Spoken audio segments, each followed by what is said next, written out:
I'll continue with what to do when we don't have proportional hazards assumptions. And I will talk about two different models. Some new model of ours, which we call a double Cox regression, and also I will do a methodological introduction to landmark analysis before Elias will tell you in the next talk about application of landmark analysis to analysis of statins. So we were talking in the previous talks that there were two ways to cope with non-proportionality. We either can stratify the analysis on violating variables so that our baseline hazards now are different, and they depend on strata S, even though the other predicted hazards are the same across the strata. And here, in this talk, we will add an option of modeling shape of those different baseline hazards in the strata, which is kind of a logical way to proceed. It was even suggested during the break by some members of the audience, so this is kind of a natural way. If we have different hazards, baseline hazards, we need to be able to describe those baseline hazards in different strata. And we also will look at more general formulation of Cox regression with time-varying effects. And I will introduce a simple way to cope with time-varying effects, which is a landmark analysis.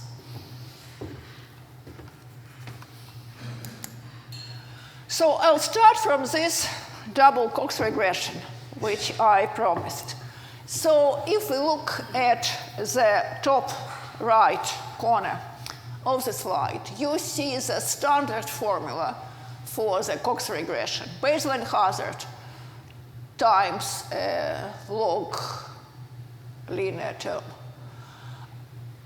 So we already know that in that second term we've got beta, which is a vector of log hazards, and that is vector of our covariates, our predictors. Now with the baseline hazard, when our data needs to be stratified into several baseline hazards, what we can do is to put in an additional regression model which will help us describe those baseline hazards. And here I'm looking at two particular distributions which we happen to meet all the time in our research. The first distribution for baseline hazards is the Weibull distribution, and the second distribution is Gompertz. And what I'm going to do, but there are, of course, any other number of distributions. So what I can do with those distributions for our baseline hazards is to model the shape parameter of the distribution. Basically, my Cox regression here, second term, is modeling the scale of the distribution. And if I want also to model baseline hazards, I want to put in additional model for the shape of my hazards so that I can predict the shape of the hazards depending on some covariate values. For instance, I can have different shapes of hazards for males and females, or smokers and non-smokers. So how we are doing it, if you look at this lowest formula in the middle, is my shape parameter k now becomes a function of my predictors z. And I model it kind of like in the Cox regression. I have the baseline value, k0, times exponent of the transform beta, and I have beta k there, k kind of saying we're talking about shape. as opposed to those beta over there, which are talking about scale. So I have this second Cox regression for shape there. When all betas are 0, my shape parameter is constant. It's just k naught. But when there are some betas which are non-zero, it will allow us to have different shape parameters for different subgroups which differ by risk. Does it make sense? Okay. And the beta kappa down at the bottom is different from the beta up at the top. Yes, it is different. I have two different subsets of coefficients. I have some coefficients in my regression to do with scale, which was my standard Cox regression. And I have a separate set of coefficients for my regression to do with shape.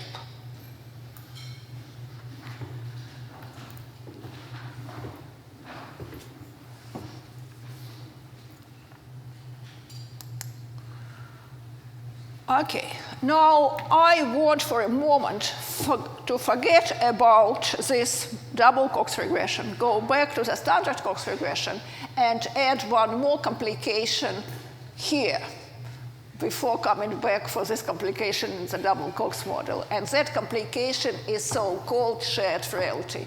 We actually have already done it in our analysis, and we were talking about it to you in the previous talk, for instance, when I said when we have all patients from the same general practice, they are similar, and therefore their results are also kind of closer to each other than results for people from different GP practice. And this is so-called frailty component, which we are going to add to our regressions. So here, if you look at that top formula, you will see a capital U between the baseline hazard and the Cox term. And that U is a random variable which can follow different distributions. But the simplest case is when we assume it to follow gamma distribution with mean 1 and a known variance sigma squared. We want mean 1 because we don't want the average hazard to change. We just want more variation to do with this random term. And we can use this random term, this frailty, for two different things. We can use this extra variation to substitute for not sufficient information in our data. We always can benefit from taking into account that we don't know everything about the data. But we also can use this term for clustering. And this is our shared frailty assumption. If I assume that all patients from the same GP practice have the same frailty, I should say, I would put uj there for each cluster j. Okay, so that all people from the same GP practice would have the same value of that random variable. And that will give me correlation for the patients from the same GP practice. But that value of U will differ across practices. So this is a very useful thing to be able to do. And we usually put this shared frailty assumption into our models. And I'm going to use exactly the same shared frailty structure for my double Cox model. So to recap, I would have this formula for the hazard. I would have a Cox regression for the scale. I would have separate Cox regression for shape. I would have gamma frailty. And therefore, I would need to estimate quite a few of unknown parameters. First of all, I would need to estimate parameters lambda and k naught, which correspond to kind of baseline parameters of my distribution, either complex or viable or whatnot. I would need to estimate the variance of frailty. I would need to estimate my regression parameters both for scale and for shape, beta and beta k. And I can do all of this estimation using maximum likelihood. This model was developed by my other postdoc, Alexander Begun, and me when we were looking at the data from the National Joint Register, where we looked at time to revision after hip replacement. So basically, for hip replacement, you have two events you should be aware of.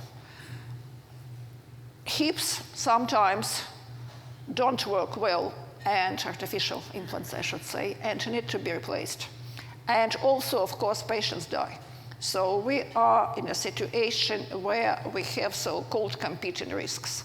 Your risk of revision competes with your risk of death, whatever happens sooner.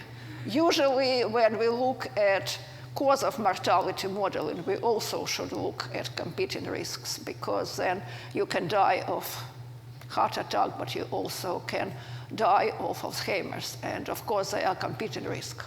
If you take statins, your risk of dying from heart attack goes down, okay? And your risk of dying from Alzheimer's goes up, therefore, okay? By the way, why I'm talking about competing risks is because this frailty term can be also used to model correlations across competing risks. So that for the same patient, my random terms helps to keep risks for the same patient correlated.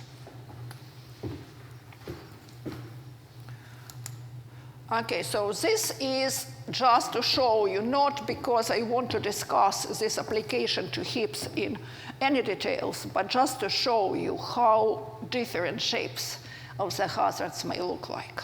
So this is cumulative hazards for revision surgery after hip replacement, and there time to revision very much depends on the material the implants are made of. And in hip replacement, you have two components. You have so-called head and cup, which kind of like a bone. Head comes into a cup so that the leg can move around. And so you look at different surfaces for head and for cup, say ceramic, or resurfacing, or whatnot. And you can see, say, looking at the first period, comparing, say, the blue line with the green line, the blue line is doing better, have lower cumulative hazards than the green line. But when we move further, you can see that the blue line becomes really, really bad. And that is quite clear here that we have intersecting hazards which are not proportionate. So they are different shapes, which in this case we can describe by shape regression. Okay? So that was just illustration about what you can get if you have different shapes for the hazards.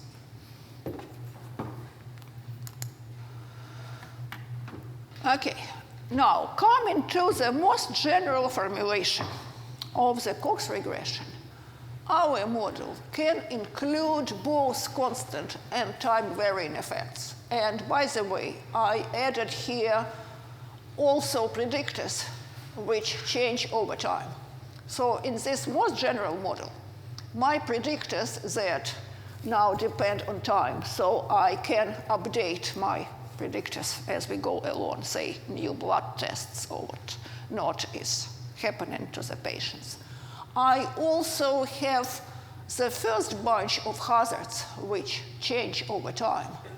And I have a separate set of hazards which don't change over time. They are constant. So that are the covariates which have time-varying hazards, and X are the covariates which have hazards which are constant over time. So this is the most general formulation of the Cox regression here. I didn't put shared frailty in. I could have done that, so I would have even more general model. Okay. There is this very nice book by Martinussen and Shaker, which discusses this very general kind of models.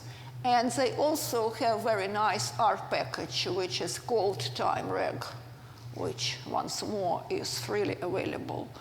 And I will show you at least one output from that TimeReg package in a moment. In particular, we are using the program which is called TimeCox, which is a Cox regression with time-varying hazards. It can handle this general model with time-varying hazards. And also it can test which covariates, not covariates, which hazards are time-dependent and which are time-independent.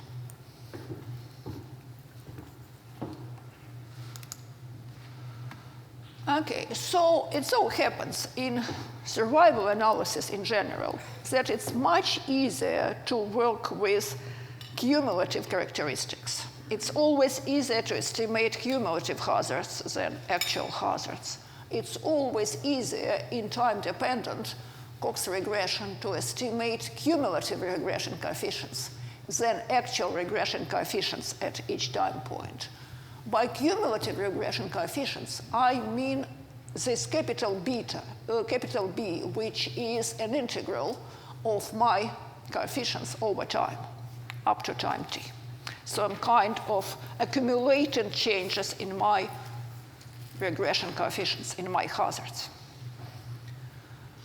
And we have a much better asymptotical distribution for cumulative coefficients because they converge at a rate of root n, whereas the actual betas converge at a rate n to the power 1 on 4, so much slower.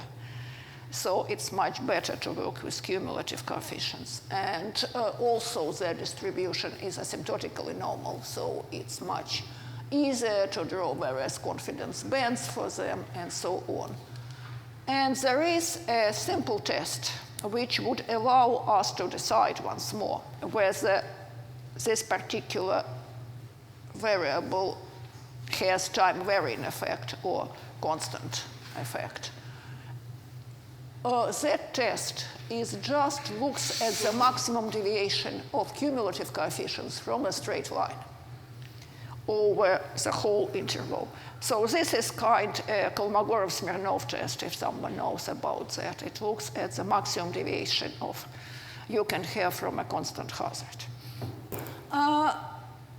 In this slide, we have 4 plots. The first is for intercept, and you can see that those are cumulative coefficients over time with confidence intervals. So for intercept, you can see that it's completely straight line. No problem with it. That means that intercept doesn't vary over time. The second one is effect of a birth cohort, 30 to 39. By the way, those are data from our type 2 diabetes study by Jabulot, which you will hear later on today. And once more, you can see that for most part, this central line is more or less straight, apart from the very last bit. So once more, p-value here won't be significant. There is no significant deviation from the straight line. And the same also happens for that lower left. But if you look at the effect of untreated high cholesterol level, you can see that their actually hazards are pretty curvy. They certainly are different from the straight line. And there you would get a significant p-value for that test. So this high hypercholesterol is time-variant hazard. Questions? Are you testing the time variance of these in separately, actually, you put a time variant term in for the intercept, see if it's showing any time variance, take it out, keep going down the list, and then you hit one. No, this time Cox output allows you to test each of them separately, and then after you can fit a model which would say, fit me this as time independent and those as time dependent. Okay.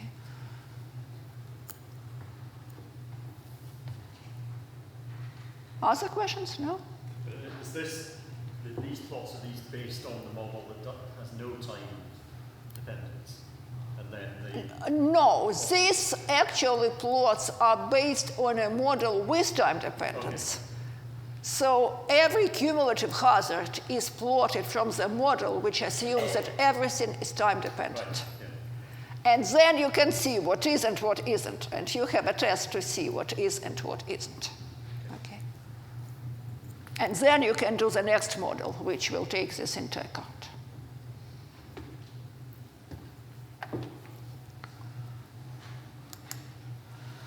Okay, so now, what do we do if we do have this time dependence? Let me first get to this slide.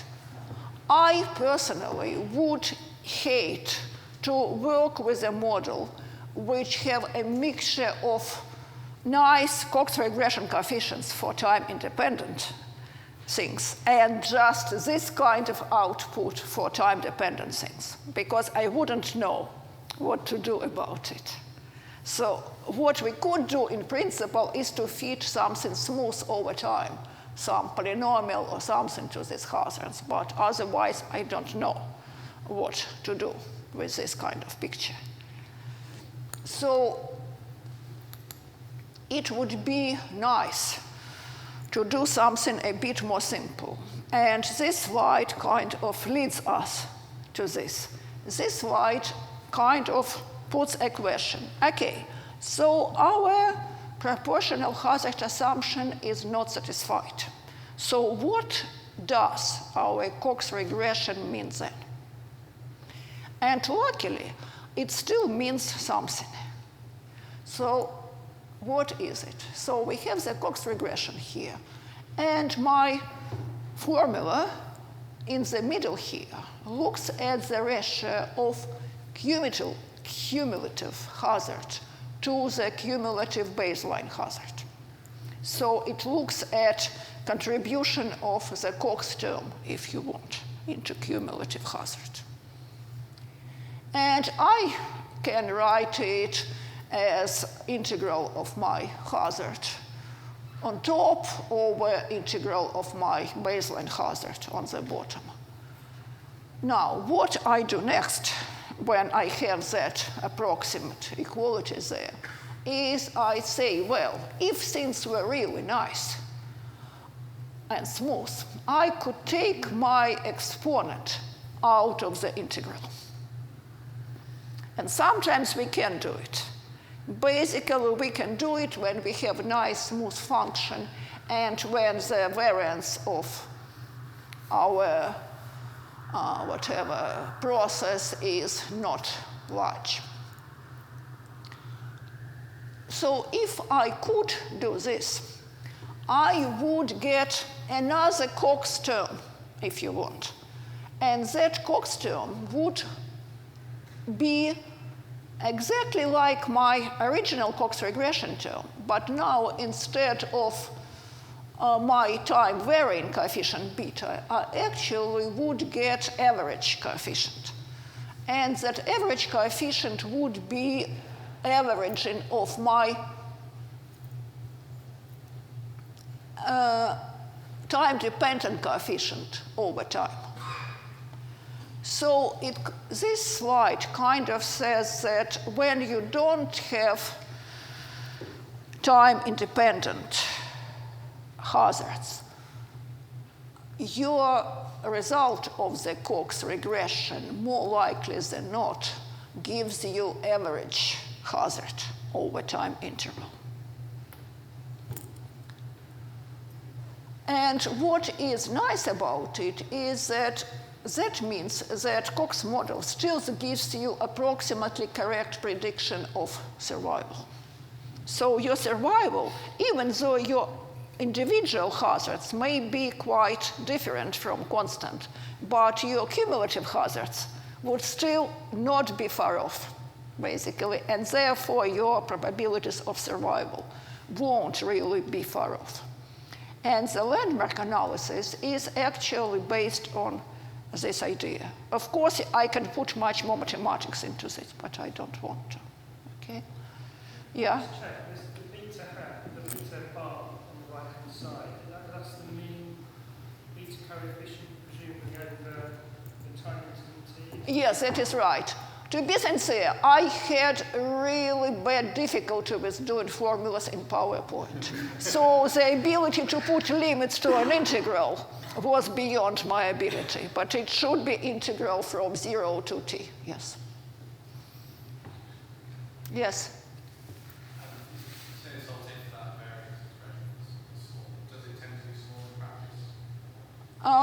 Yes, usually it is, more or less, yeah. You will see at least that it will be small in landmark analysis we are going to talk next. Okay.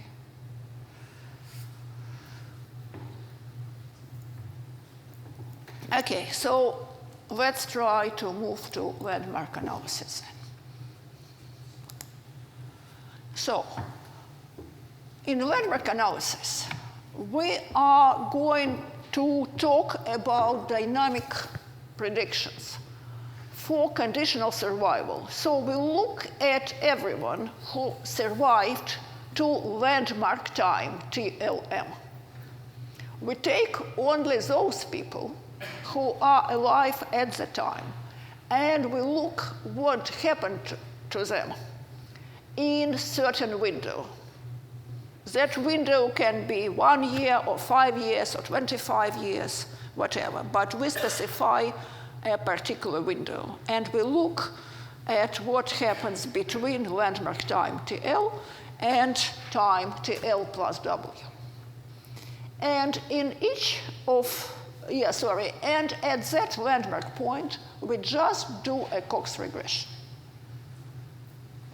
So our Cox coefficient, beta, now depend on that landmark time because we're using values of our covariates at that landmark time. Okay? But otherwise, so far, this is just a standard Cox regression, and we won't go beyond the window. We'll just do so-called administrative censoring at the end of our period. We would just say that at that time, TLM plus W, people disappeared from the follow-up. Okay? Yes? Oh, yes, wasn't a question. Okay, so far. So what do we do next? So far, this is just a standard Cox regression, which we started at landmark time point TLM.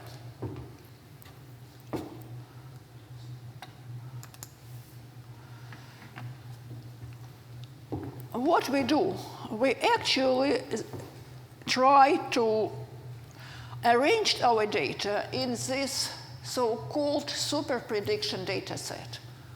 So we fixed our prediction window, say 5 years. We select a set of prediction time points, say every 6 months. Okay. And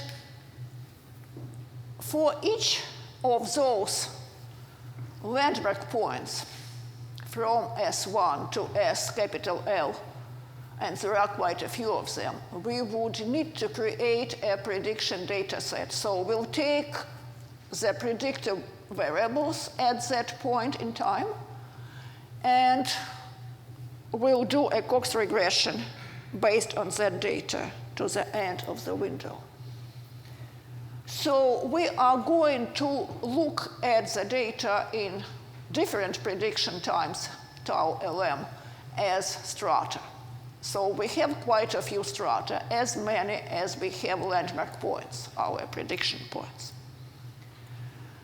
So the risk set for each event time, Ti, will be present in all strata where Ti is within that window from S to S plus W. So when we move from S to S plus 1, so basically this is our time.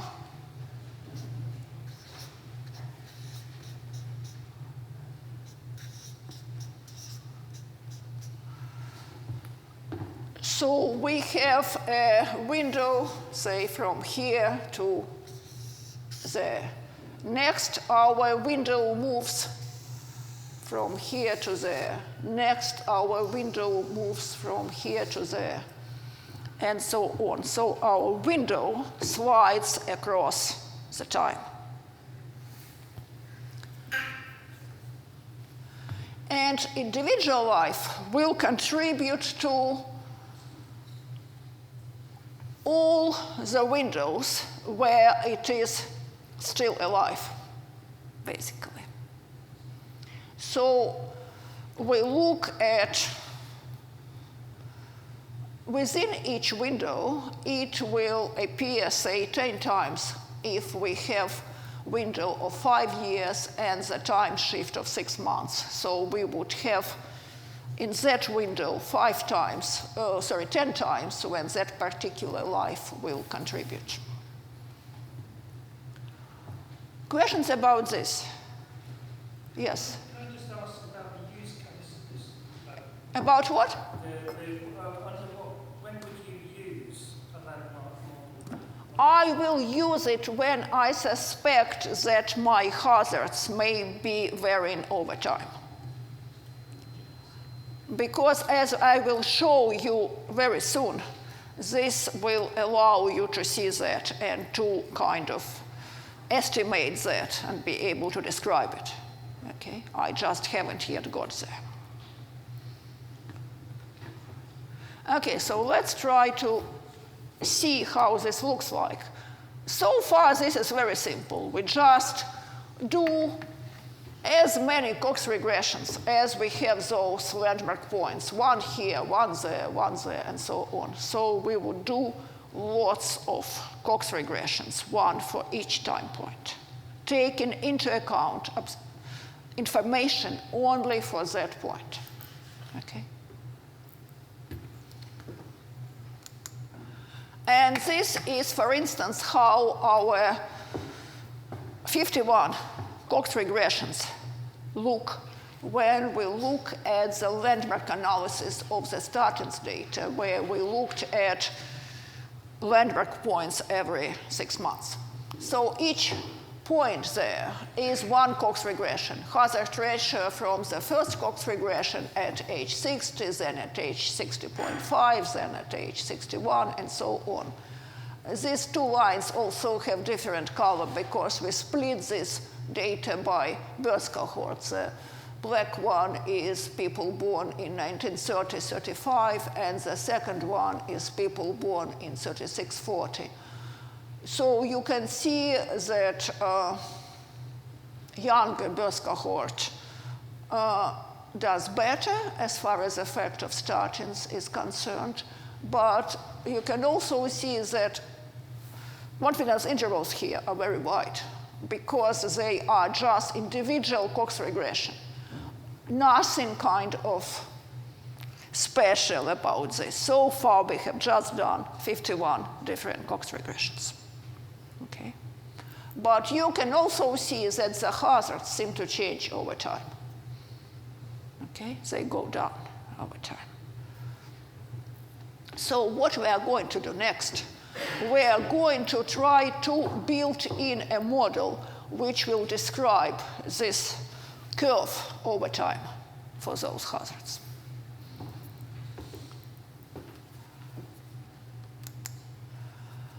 And the first model is called IPL, or Integrated Partial Log Likelihood. Partial because we still are not taking into account baseline hazard. but we are taking into account Cox component of our Cox regressions, and we are trying to tie up those all Cox regressions into one model by putting in dependence of our hazards on landmark point. So you can see the beta LM and in the brackets S. So we are trying to describe this dependence of our Cox coefficients over landmark point over time. And we can use here any smooth basis functions. In particular, we can use, of course, polynomials. And in our starting study, which you will hear next, we are using cubic polynomials because they seem to be good enough to describe this trend over time. But we can also use different basis functions if we need to. And basically, we can maximize this partial log likelihood to obtain those functions beta over time. But because this is a stratified model, really, we have different baseline hazards for all landmark points. And because of this, this is not a best model to use in actuarial practice, because we have a question here about further estimation of 51 different baseline hazards, which is kind of a bit troublesome. So we would be better off if we also could put in a model for baseline hazards. And this is what the next model does, which is so-called APL Star model. So in APL Star model, we also model baseline hazard, but not all of it. We kind of keep the first part of it, like in Cox regression, open. It doesn't really matter what it is. But we also put a multiplier on it, which also will change over time. And we also can use some basis function to make that change over time smooth. And because of that, if we add that baseline hazard to our overall formula, it will look like this. We've got the term H0, which is our baseline hazard, which we are not worried about in landmark analysis. And then we have this kind of a Cox term, where we have a first part to do with our covariates, and our coefficients or hazards, log hazards, change over time. And we have another kind of intercept, theta, which also smoothly changes over time. And as I said, we could use any baseline functions here, but we, for simplicity, can use polynomials. And for our starting data, third degree is good enough to describe this relationship. So this is what I think is pretty good for actuarial use, because we can estimate the baseline hazard, and then we could come up with other things of interest, such as life expectancies and cumulative hazards and whatnot. But of course, we would need to estimate those coefficients of those polynomials moving over time. Questions about this? So basically, this is what landmark analysis does.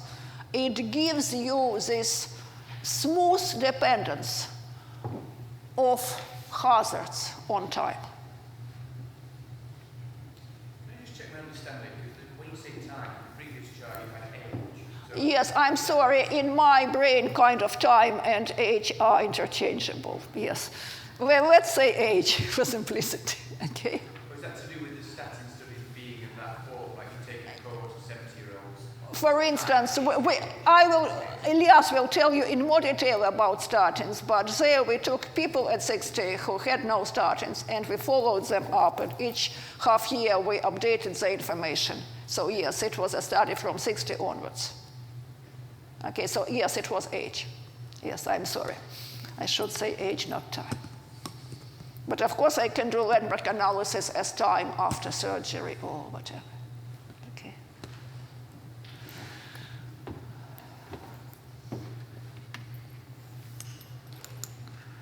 And this is just to show you for that statin study. I don't want to talk about the results. Elias will talk about this. What I want to talk about is a comparison of two models, APL and APL Star.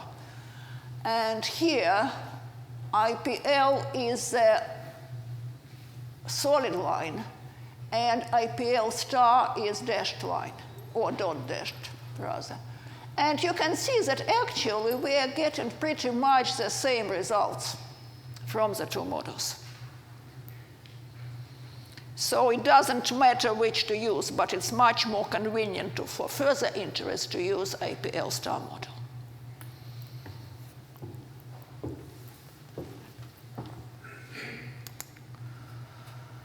Okay, now predictions. This is once more my APL Star model as the second formula. And I can calculate cumulative hazard from this formula. Note that in that hazard, I have only one bit which changes over time. And that bit is the baseline hazard, because the rest of them are fixed at landmark point S. Because of that, for my cumulative hazard, I will integrate only baseline hazard. And that's why I get very simple expression for change in cumulative hazard between times S and S plus W from the start of the window to the end of the window. So if I can estimate cumulative hazards, I can estimate survival functions, which are probabilities of death. So I can easily do something like this. This is probabilities of death within a 10-year window for our people on statins. As you see, we separated them by different cardiac risk groups. Once more, the purpose of this plot is not to discuss it here. Elias will do it in a later talk. The purpose is to show you that it is easy to produce this kind of probabilities. So each point on this curve will give you a risk of death within the next 10 years. And actually, you can see that, yeah, I shouldn't, I won't. I won't tell you what you can see. Okay, Elias will. Okay, you already seen that. Actually, when I put that slide in my previous talk, we got it from our landmark analysis, but it is a fact that baseline hazard for statins is nicely described by Gompertz distribution.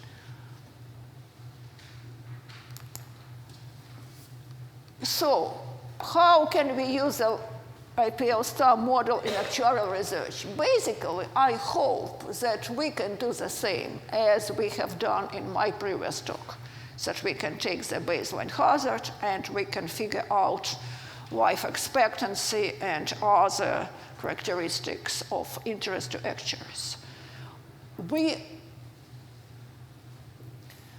can, for instance, substitute this Gompertz hazard A plus BT, and then we would have a nice and simple log hazard there where we would have this A plus BT, then we would have that Gompertz term, and then we would also have coefficient for intercept, and our coefficients and intercept would change over time. So I hope we can do it, but we haven't yet done it. Okay, so this is something to do next, but I think that it seems kind of easy enough to do. I still hope to write a paper on this, so I hope that when I talk, say, at a sessional meeting in February, this will be done, but not as of this moment in time.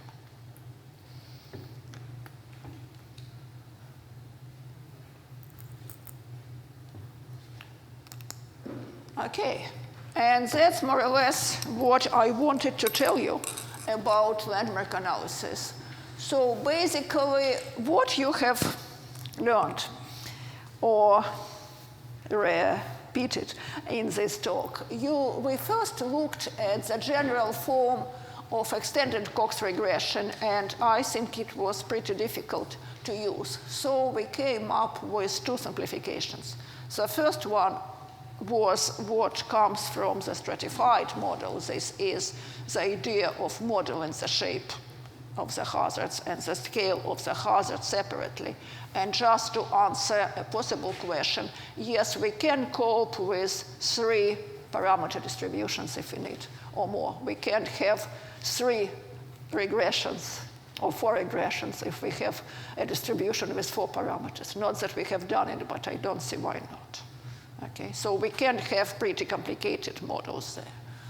And the second way we can describe time-varying coefficients is landmark analysis.